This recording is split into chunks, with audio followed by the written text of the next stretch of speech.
Shalom, saudara yang terkasih dalam Tuhan Yesus Kristus. Selamat pagi dan selamat datang dalam Renungan Harian Kristen Morning Hope. Kiranya saudara dalam keadaan yang sehat, dipenuhi oleh sukacita dan damai sejahtera. Hari ini kita akan merenungkan kebaikan Tuhan di dalam hidup kita melalui firman Tuhan. Dan kiranya firman Tuhan senantiasa menjadi kekuatan kita dalam memulai dan melakukan segala kegiatan kita di sepanjang hari ini. Namun sebelum kita merenungkan kebenaran firman Tuhan, mari kita berdoa. Bapa kami yang di surga, Bapa yang kami muliakan dan kami sembah dalam nama Yesus Kristus. Kami mengucap syukur untuk hari yang baru ini. Kami juga bersyukur untuk pemeliharaan, kekuatan, kesehatan, serta anugerah yang telah Engkau berikan. Bapa kami yang di surga, kami menyerahkan ke dalam tangan-Mu segala apa yang kami lakukan di hari yang baru ini. Kiranya Tuhan memberkati dan menyertai segala kegiatan yang kami lakukan sepanjang hari ini. Bapa kami yang di surga, sebelum kami beraktivitas, kami mau merenungkan firman-Mu. Kiranya Tuhan yang memimpin agar kami semakin mengerti firman-Mu dan juga dapat melakukannya dalam kehidupan kami hari ini. Terima kasih ya Tuhan, kami menyerahkan semuanya ke dalam tangan pengasihan-Mu. Dalam nama Tuhan Yesus Kristus kami berdoa. Amin.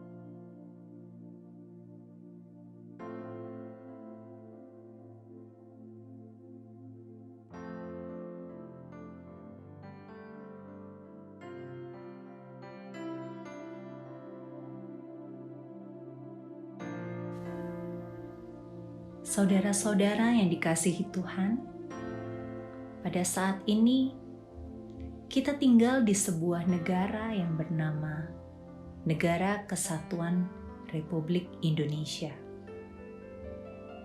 Negara ini memiliki warga negara sejumlah 250 juta jiwa dan berazaskan demokrasi Pancasila.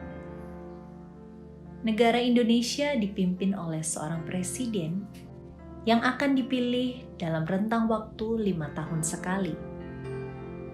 Data statistik menunjukkan bahwa pada Desember 2021, jumlah warga negara yang beragama Kristen adalah 10,5%. Artinya, orang Kristen di negara ini adalah kaum minoritas. Dalam surat kepada jemaat Roma pasal 13, Rasul Paulus mengingatkan jemaat untuk tetap taat kepada pemerintah kerajaan Roma. Karena secara iman Kristiani, setiap pemerintah berasal dari Allah. Pemerintah juga adalah tangan kanan Allah untuk memberi hukuman ataupun hadiah bagi warganya. Dalam pasal yang sama, Rasul Paulus mengingatkan jemaat untuk membayar pajak kepada pemerintah.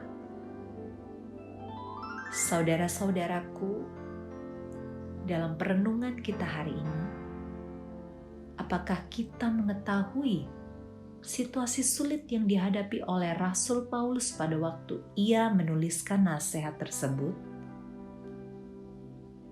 Pada waktu itu, pengikut Kristus juga merupakan warga minoritas di kerajaan Roma dan seluruh jajahannya. Orang-orang Kristen dimusuhi oleh orang-orang Yahudi, dan mereka dikejar-kejar oleh pemerintah kerajaan Roma karena dianggap membuat huru-hara, memicu ketidakstabilan politik dan sosial, juga dituduh sebagai pemberontak karena menolak keilahian Kaisar Romawi. Bahkan Rasul Paulus dan rasul-rasul lain sudah sering dipenjara dan mendapat ancaman pembunuhan. Dalam situasi penganiayaan yang begitu hebat, firman Tuhan mengingatkan setiap orang percaya untuk menghormati dan taat kepada pemerintah. Bagaimana dengan kita yang tinggal di Negara Kesatuan Republik Indonesia?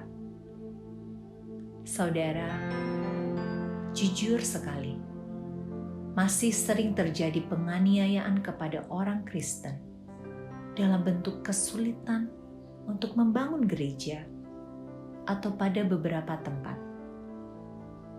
Orang percaya dipersulit untuk melakukan peribadahan. Namun sebetulnya apa yang kita alami sebagai warga negara Indonesia jauh lebih ringan daripada apa yang dialami oleh orang percaya dalam kerajaan Romawi. Oleh karena itu, dalam hubungannya dengan firman Allah yang telah kita baca, maka tidak ada alasan bagi kita untuk tidak taat kepada pemerintah negara Indonesia. Allah telah menempatkan kita dalam situasi yang cukup aman, dalam suatu negara yang indah dan kaya dengan perbedaan budaya. Mari kita mengambil waktu untuk bersyukur kepada Tuhan dan mendoakan setiap orang yang telah ditetapkan Allah untuk menjadi pemimpin bagi warga negara Indonesia. Amin. Bapa kami dalam kerajaan surga yang kami kenal di dalam nama Yesus Kristus, kami bersyukur untuk hari yang baru yang terhampar di hadapan kami.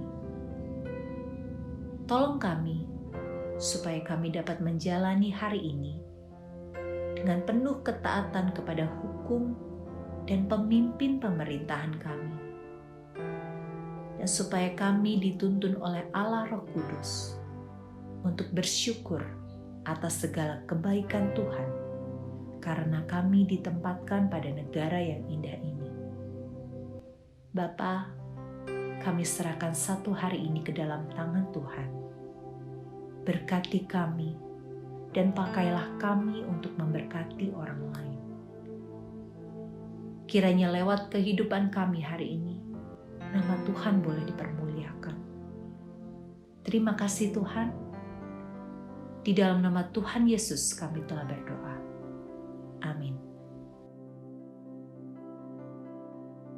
Demikian renungan kita pada hari ini. Kiranya sukacita dan damai sejahtera memenuhi kita sepanjang hari. Tuhan Yesus memberkati. Shalom.